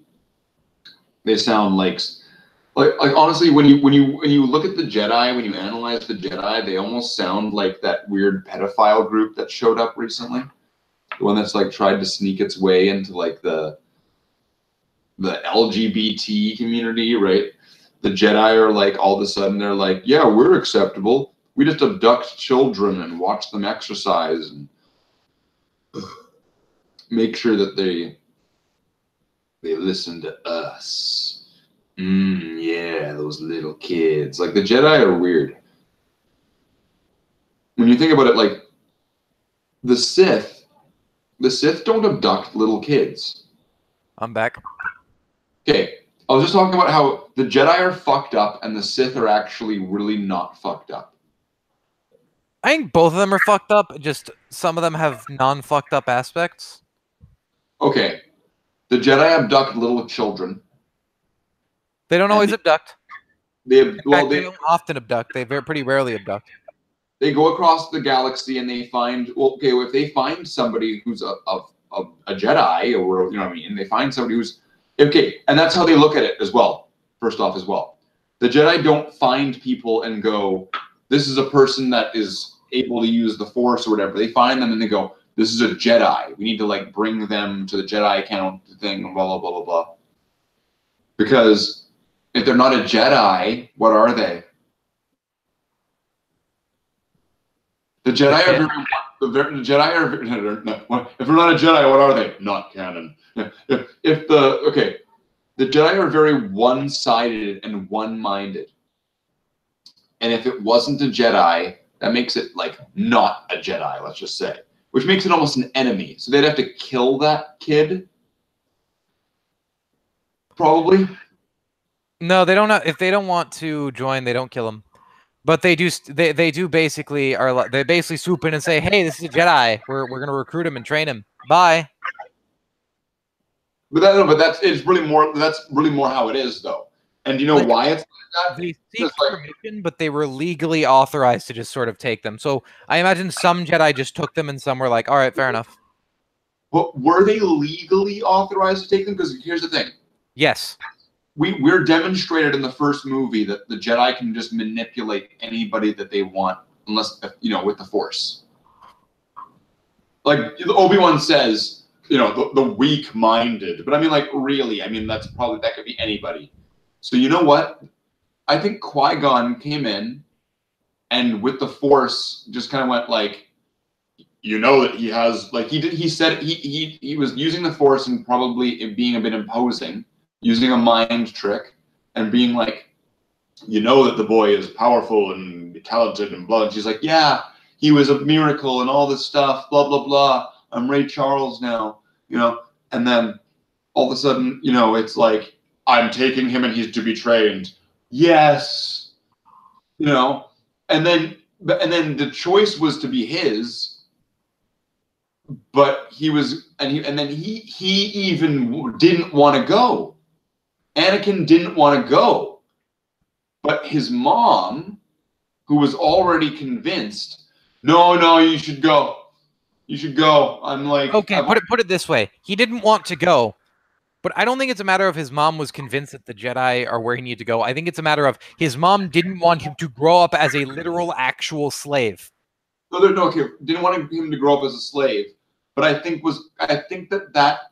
that's a weird example because of him being in that situation. Yeah, like between my son is a slave and my son is not a slave, I'm pretty sure any mother would choose the latter.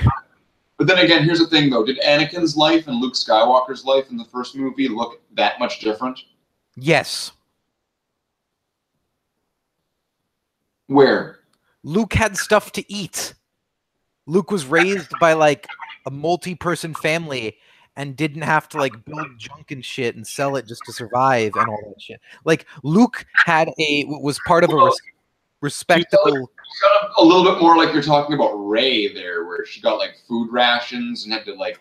No, I mean Anakin literally built robots and shit as part of like. Yeah, I know. You kind of. It's not like you were mixing them for a second though, because no. We never see a scene. We never see a scene or hear that much about him not getting food to eat.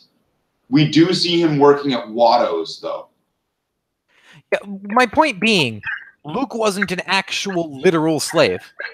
Yeah, it's implied problems. No, right? it is outright stated that he is a slave. That he's a slave, yes. So because he's a slave, it's suggested in the theme of that part of the movie that there's all this other problematic things for him. And he works, and he worked all day. Yep. What did Luke do? In the middle of a scrapyard, mind you. I mean, Luke. Yeah, I guess Luke was kind of like some weird spoiled kid that lived at his. He wasn't even spoiled. He was basically just a farmer. Whereas Anakin was a literal slave who worked all day in the desert fucking heat in a scrapyard, and when he took some scrap to repair a servo motor and all that to use to build C-3PO, Watto let him take it and then had him work harder the next day because he allowed him to take some random worthless shit. When did we ever see Luke actually do farming? Well, I mean, it's explicitly stated that he had helped all season. Yes, but what do they actually do? They're moisture farmers. They farm so that you can have moisture in the middle of the desert. Yeah, with those prongs that are kind of just sitting in the sand. So, what do they do? What do you mean? What does Luke do? He helps on the farm. I don't know. What does any farming kid do? Help? There's these prongs. They're doing their thing. He's just sitting there on the couch. Luke is just that kid who's their nephew who's sitting on the couch playing with his little fake, speeder toy, and he drives the speeder that's in the garage out around and he fucks around with his buddies at the bar. Especially if you saw that deleted scene where he's just hanging out doing fuck all. Luke just looks off into space. Luke is a dream. And you know what? Yoda is even almost talking about Luke in the second movie, as he looks away, just whatever, just looking to the horizon, not knowing, who he is, and or whatever he is, starts like poking him and all that stuff. What he's doing, I think he's honestly talking about him at that point. It sounds too familiar to be not him. Yeah. So, if you've ever seen the deleted scene, Luke is looking off into space and he's watching the space battle. He has lots of free time. And then he goes off to the bar, and you know who he meets at the bar? Who? Biggs. Who? There's a whole Biggs. Biggs. That sounds familiar, but I don't remember it. Wait, okay, fine. Do you remember the Death Star trench? Yes. Who was with Luke during the Death Star trench run? Is it Biggs? And who else? There was 3 X-Wings, right? I don't know. There was 3 X-Wings that were going through the... Does that seem familiar? Like, here's Luke. I'm not sure. The middle one's Luke. Boy, if I say I don't know, saying something over and over again isn't going to help me. Have you ever heard of Biggs and Wedge being a trope name for things? Like, it's been used in Final Fantasy and stuff like that. Biggs and Wedge? Nope. Okay. Luke had his wingmen, Biggs and Wedge. So, you know who Wedge is, right? Yeah, Wedge Antilles. Biggs was like Luke's only friend left on Tatooine. Because everybody else left either for the Academy or they snuck off and went into the Rebel Alliance. That's kind of that's something you kind of find out in this. Like, this almost seems like an important, like it's an important scene at that point when all of a sudden it's left out. Luke goes to, like, you know how he's like, man, I want to go to Toshi Station and get some converters and all that stuff. Yeah. You know, this, I'm pretty sure, is Toshi Station, I think. Unless that's just unless Toshi Station is something for his ship. You know what I mean? He needs to go get something for his converters or something for his speeder. But either way, he goes there and he meets Biggs and a bunch of other people who are all, like, making fun of Luke. Like, okay, I'm just going to bring up... You only have so much time left. So I'm going to bring up this scene, and I kind of want to get your impression of it. It's A New Hope, deleted scene.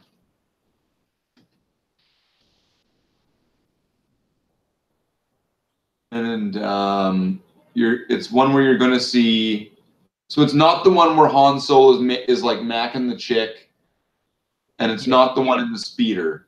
Okay.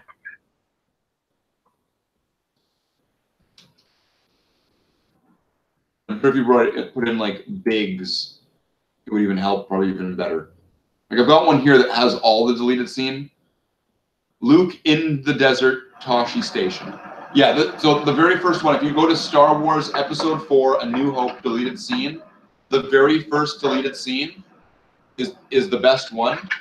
And did you ever see the Star Wars, the Clone Wars, but not the 3D one, the one that was like done like as a cartoon? The one that introduced Count Dooku? Not Count Dooku, sorry. General Grievous? No. Okay, either way. There was a character in that that's literally based... Like, Luke has a hat and goggles that he never has in any other scene. And there's a character that looks identical to this. Like, in this one scene, there's a hat and goggles that's part of the Luke Skywalker costume that we never actually see in the real movie. Huh. So, have you found Star Wars Episode 4, A New Hope deleted scenes? I'm going to have to watch it later, dude. Oh, okay. So I'll just describe it. Go. Yeah, you have to go soon. So I'll just describe it, okay? All right. So he's got his goggles. You know that he's got that robot that's just wheels, a microphone stand, and like eyes? Yeah. He's got his goggles, and he's looking up and he sees something in the orbit, and it's the Star Destroyer shooting at the Carillion Corvette.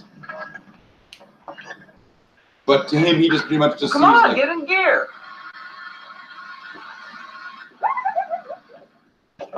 Can you hear this? Yeah. So yeah, his robot like fucked up because like you know how all of his robots suck. They needed to get new droids, right?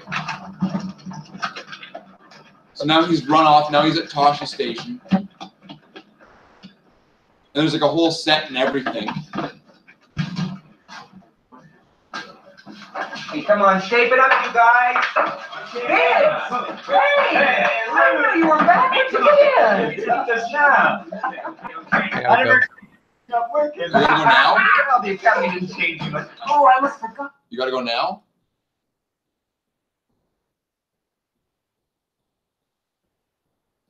Oh, well, that sucks.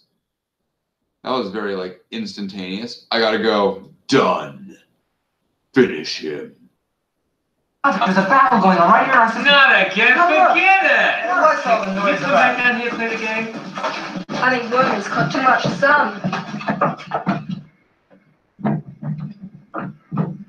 There they are. Let me see. That's no battle, hotshot. They're just sitting there, probably afraid of tanker refueling. But there was a lot of firing earlier. Hey! I tell you, Luke, the rebellion's a long way from here. This planet, big hunk of nothing. I doubt if the Empire didn't fight to save the system. Hey, you watch it. Don't worry about it for me.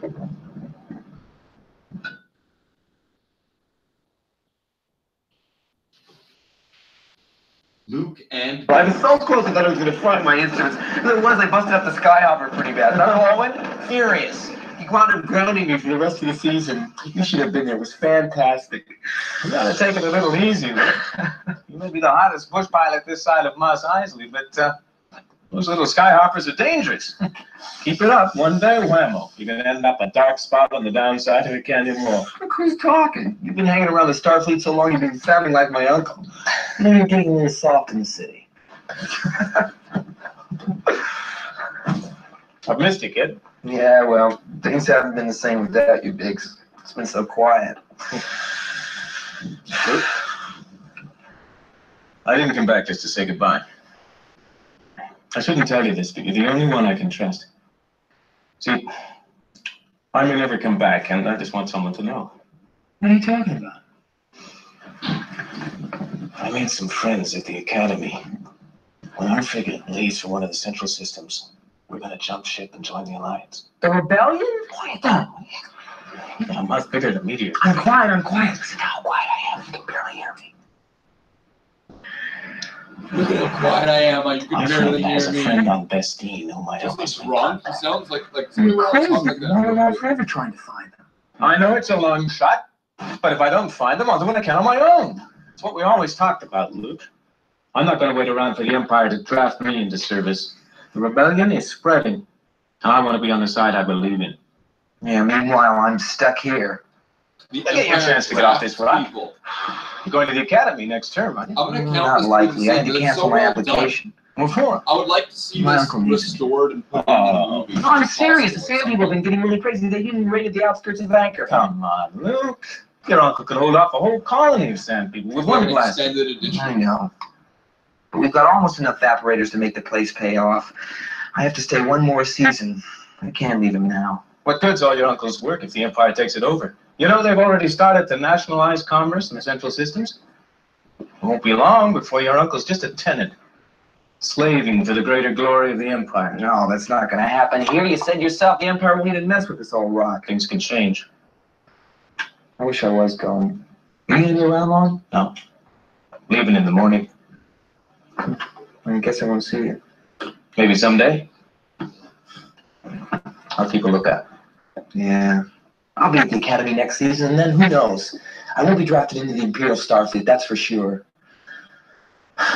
Take it easy, buddy. You'll always be the best friend I've ever had. So long, Luke.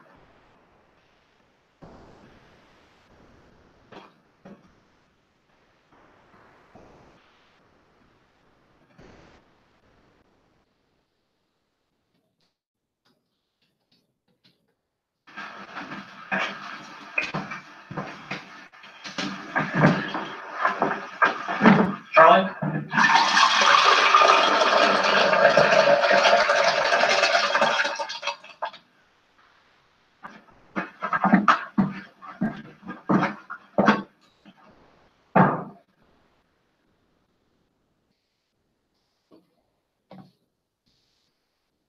Search for R2D2? No way. How's that?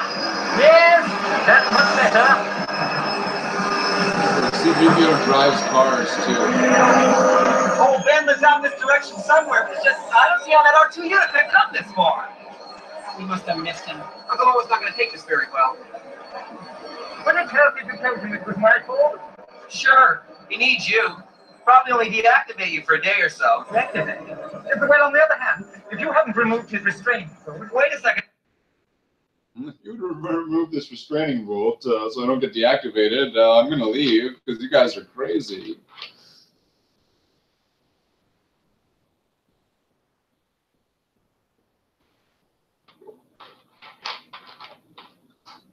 The hell was that? Take 5, number 9.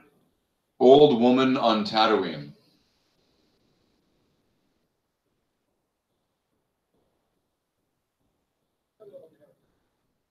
She's got like the Obi-Wan robes. She turns around and goes like this. Ah! There's no sound. Stormtrooper search. Take 5, number 9. And action! 2, 4, 5, take 5.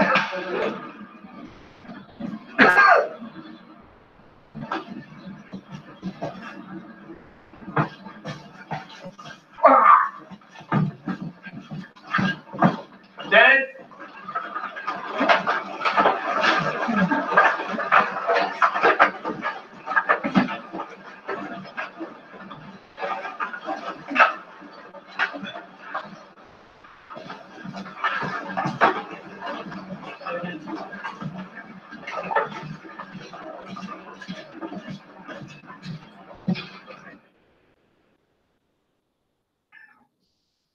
Come here, babe.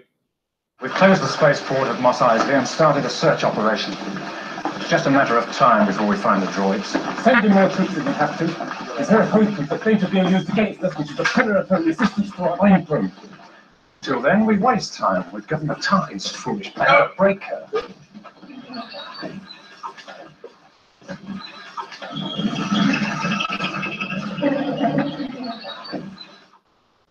All right. Abby. You want cookies? She wants cookies.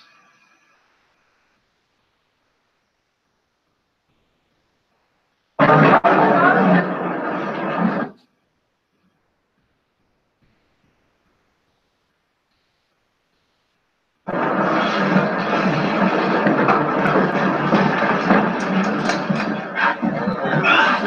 right. Chewbacca here. His first mate on a ship that might suit us. I'm not sure where they went.